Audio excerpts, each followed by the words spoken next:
Well, they say that everything that is manifested is first in your mind. So this book has been in my mind since years. Ever since the time I was a radio presenter and I presented a Positive Living Sugar Positive. Since then, I have been very passionate about instilling positive values in children. And it's only that now the time is right, because I have found the right kind of team to actually write this book together. So yes, it's been written by me, Monica, and Rageshwari. And we are going to be introducing a pioneering technique, that is O.N.E, which is Observe, Nurture, Embrace, to parents. And it's a book that can be jointly read by parents and children. And parents can actually start reading this book right from the time the baby is born. First 3 years are the most important in a child's life. Yes, it is actually true that the first 3 years are the formative years in a child's life. It actually lays the foundation of the kind of life the child is going to build. And most of them, parents will always focus on the outwards. They will feed the child the best.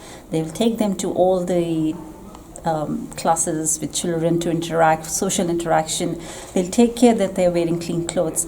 But there is so much going on inside a baby's mind at that time that it's often overlooked. And by the time parents do realize it, it's not late, but the process then gets delayed. So if we instill this positive mindset in a baby's mind, in a child's mind, in the first 3 years, it is there for life. Because of the neurological connections that are being made at that time, they are that kind of thing will never happen in a child's life again, in a human life. So at that time, our brain is mostly active, it's mostly receptive. That's why this book has been aimed for parents also to read. Even I would say even would-be moms, they can read and understand the importance of having an observational parenting attitude right from the time that the baby is born, and also the importance of using the power of words, the power of observation, the power of mindfulness with children, and making it a part of their normal everyday life. It's not something that the child should learn, because children are naturally born with that capability. They have this innate capability of being positive. It's only us that we fill it with, kind of cover it with fear, doubts. So what if we let that innate capability flourish? And what if we step back as a parent and observe our baby and let that baby flourish in the way that child was meant to be? And this book is all about that. It starts from the time when the baby, when the child is 0 years. That's when parents can start reading it to the child. And the interesting part about the book is that it can be read by the child right up to their teenage years. Because every time the child will read the book, they will find something new in it. They'll have a different perception of the same concept, which is what we want. We want them to look at the same concept in different ways. The ideal age for them to read it is till 8 years. I think by that time they would have instilled that concept into their minds perfectly. But if you haven't read it to your child when they were a baby, you can still read it to them, and it will still make a difference. The process might be long, but it's a fabulous book with a lot of archetypes for children to connect to it from nature. So it has a story, a very inspiring story, fun story, beautiful illustrations, affirmations, affirmative words. There's a vocabulary of powerful positive affirmations and powerful words there. And there are some wonderful mindfulness activities for parents. So it's everything. So it sounds like the perfect antenatal book. Actually, it is a friend. I would say it's a companion for children and parents. Something that, at the end of the day, they can just sit down and relax, and the parent feel that there are some trigger questions for parents to actually initiate a conversation, because it only gets harder as they grow, children. So there are some meaningful triggers to initiate a meaningful conversation, not like, how's your day? No.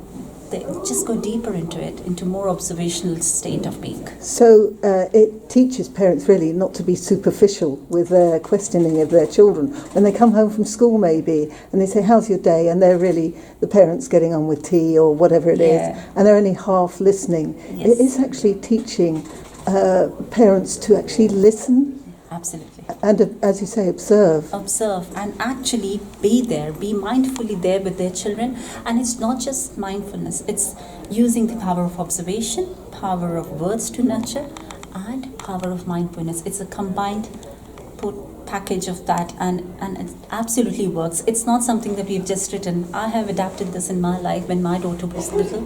When she was probably about 4 years old, that's when I started adapting it in my life.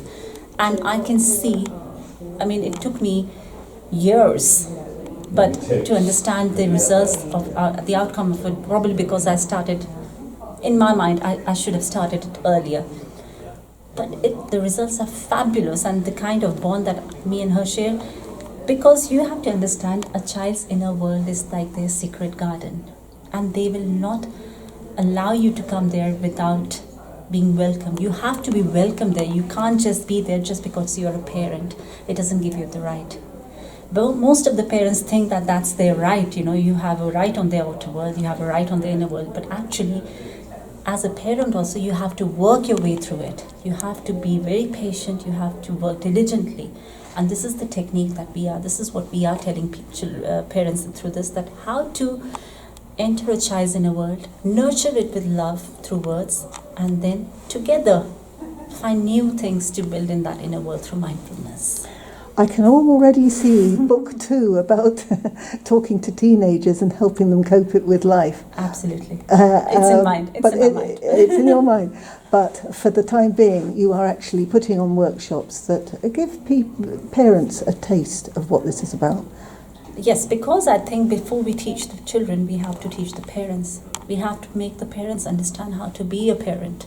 And it's not something easier for us to also to convince parents, because it is something that they think that naturally comes to them. But like any other, if you have a project, if you're learning painting, you would learn the art of painting. You would learn about the colors, the effect it can have on a painting. And similarly, when you become a parent, you must learn exactly what is it that you have to do in this beautiful journey of being a parent, which is what we are bringing them, taking the stress. Because you see, if you see the social media today, there are so many videos about stressful moms doing this, stressful mom doing that, they're running around with the children here and there, but it's actually a very beautiful process. It's actually a divine process, and which is what we want to bring it down to.